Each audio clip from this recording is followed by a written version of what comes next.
శ్రీకాళహస్తీశ్వర స్వామివారి దేవస్థానానికి అనుబంధమైన శ్రీ పట్టాభిరామ మందిరం నందు శ్రీరామనవమి వేడుకలు అత్యంత వైభవంగా నిర్వహించారు.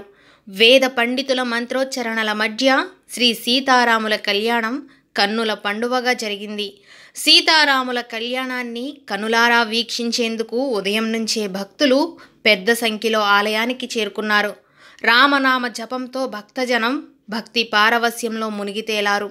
ఆలయ అర్చకులు రామాయణాన్ని ఈ సందర్భంగా భక్తులకు వినిపించారు.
సీతాదేవికి రామచంద్ర స్వామి వారిచే విశేషంగా మాంగళ్య ధారణ, పూజ, విఘ్నేశ్వర పూజ, పుణ్యాహవాచనము, రక్షాబంధన ధారణ, కన్యాదానము, జీలకర్ర బెల్లము, తలంబ్రాలు, మాంగళ్య ధారణ విశేషంగా ఈ కార్యక్రమంలో అత్యంత వైభవోపేతంగా నిర్వహించబడినది.